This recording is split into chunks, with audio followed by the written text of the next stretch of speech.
Hi, you're watching Rizal's ASEAN with me, Rizal Zokapri. And in this week's episode of Rizal's ASEAN, we will find out from Dr. Aizan Sofia of TN50 how we as Malaysians can help people with disabilities to fulfill their dreams and unlock the opportunities around them.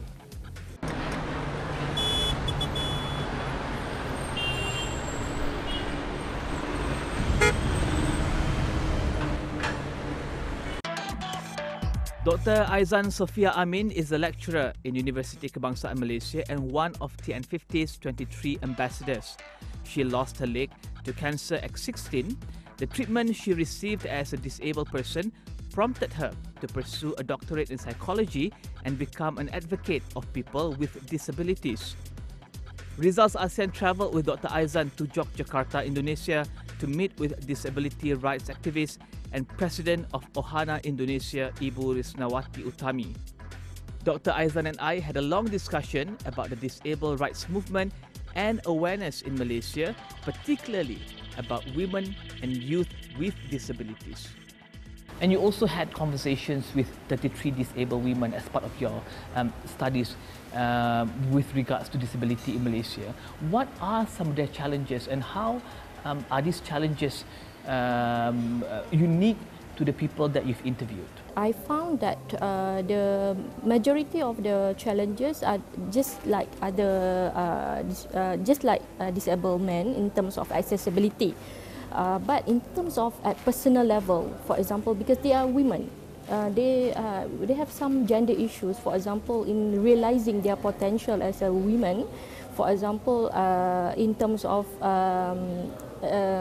fulfilling their desire to be loved, to get married, and to also have kids, to become a mother. So that's become the major challenges that I found very significantly different than men, because many families in Malaysia, they refuse to accept disabled women as their daughter-in-law. When, for example, in many cases that I interviewed the 33 disabled women, many of them get rejected by their potential family-in-law when they want to get married with their son. That become the biggest challenges for them to form a family. So they cannot enjoy their life as a normal woman, just like other women, to have a family, to have children, to have spouse. So many of them become frustrated and have psycho-emotional issues because of that. So now we have you as one of the TN50 ambassadors. How will this raise awareness about disability and how we should move forward with improving the life of the disabled people in Malaysia? As a TN50 ambassador, I inspire disabled women in Malaysia to never ever give up. They have to live their life as happily as they can. They just do what they like, what they wish, just do what they want. Don't take other people's negative words embedded into their life. They just try to prove to them that they are not what other people think about them.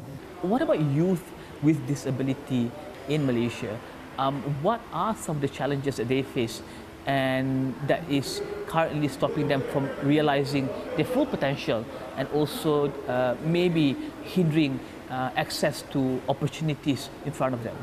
In my research, I found that family become the primary support for disabled people, especially disabled youth, because family become the first agent of change in their life. Some of the parents, they don't give the children to the room, the space to grow and to explore the outside world. So because of that, many disabled youth, they don't have the self-esteem, they don't have the confidence, they don't have the communication skill because they have very limited space, very limited exposure towards other people and towards their environment. So many disabled youth, they just spend much of their time at home with their family and within their very small circle of social life. Yeah. But you went all the way and you got yourself a doctorate.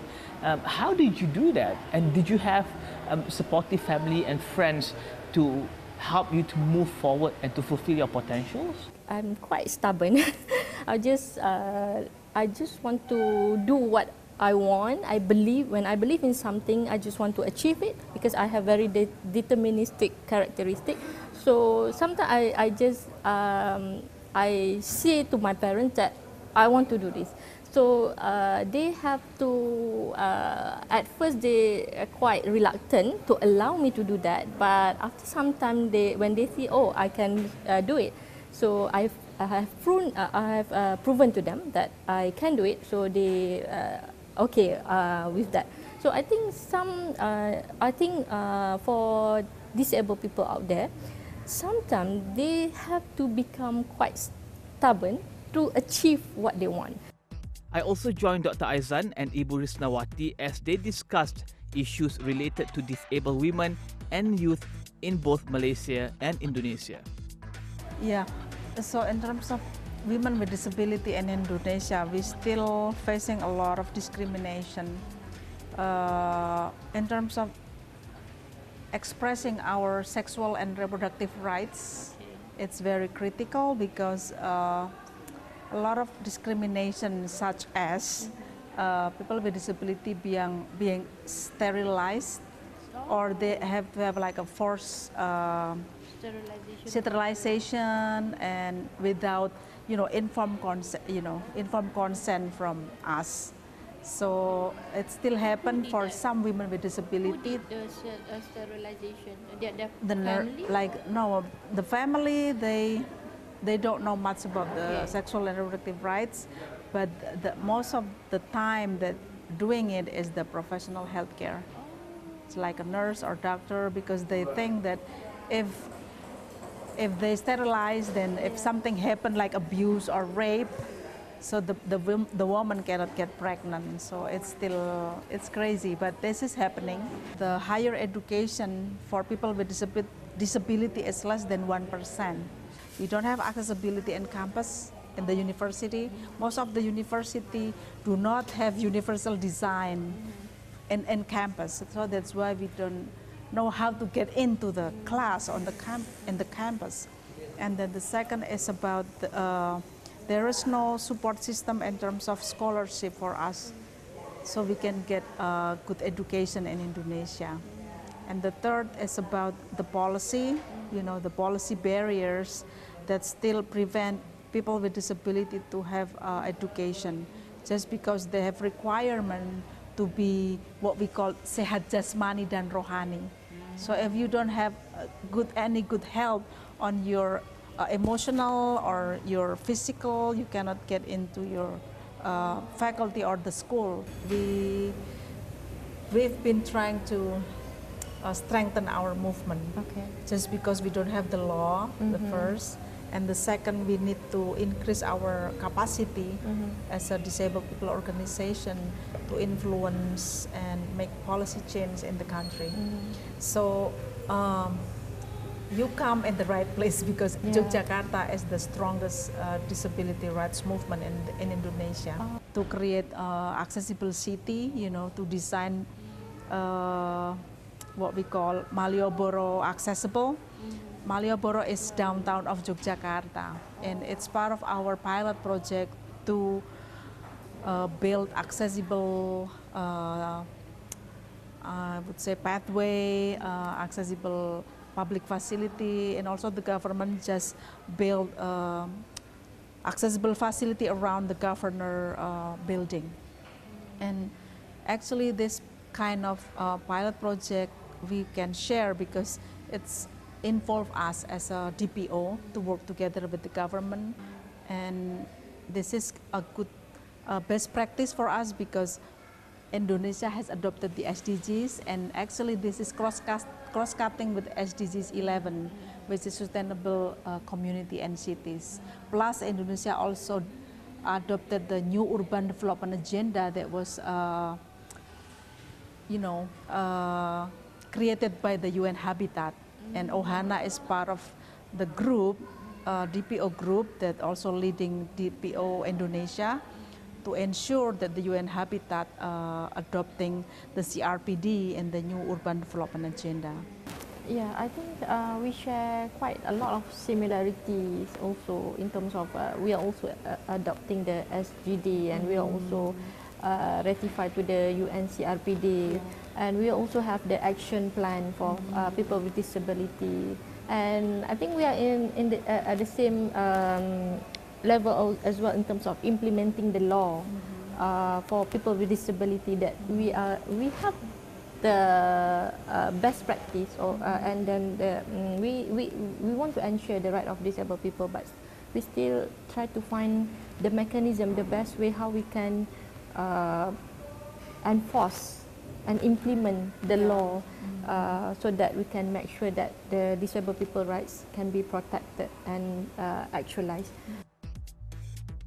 We spent the second day in Yogyakarta at Ohana Indonesia's facility. Ohana Indonesia had arranged for an engagement session with the local authorities and families of people with disabilities. One of the sessions was to hand over a wheelchair to a family with a disabled child. The US-made wheelchair was specially delivered to Indonesia by David Richard, the founder and president of Global Mobility, who is also Ibu Risnawati's husband. The wheelchair was retrofitted to fit the needs of the child. So Dr. Aizan, we've come to the end of our trip here in Yogyakarta. Maybe you can share with us what are some of the key learnings that we have obtained from this trip in Yogyakarta and from our meeting with Ibu Risna and her organisation Ohana Indonesia. So in terms of accessibility, we should increase more opportunity for disabled people in Malaysia, especially the ability to go outside their home, to access to education, employment, social life like sports, recreation, entertainment, and also to increase level of awareness among society about disabled people rights and needs to live a life like other people. And I think lastly, as we move forward, we realize that we should not be looking at what we have right now to prepare for the future. In the future, there'll be a lot of involvement in the digital economy, in knowledge economy, where maybe physical disabilities will not be a hindrance moving forward. Can we look at that as the avenues for people with disabilities to contribute more and to fulfill their dreams and their realize the opportunities around them? Yeah, sure. Because we are moving towards a digital economy. I think this is a good thing for disabled people, that it shouldn't be an obstacle for them to venture out the economic opportunities out there. It's not necessarily that they have to be outside to generate their income. They can make use of the technology from home. Also, they can generate income by doing online business or being entrepreneurship. And also, we can upgrade and we can facilitate them with assistive technology in terms of devices, software to equip disabled people with assistive devices and technology so that they can live their life just like other people. And that's all the time we have for this week's episode of Rizal's ASEAN. Tune in to Astro Awani for more insights into the bright young minds in Southeast Asia. This is Rizal Zulkafli for Rizal's ASEAN from Yogyakarta.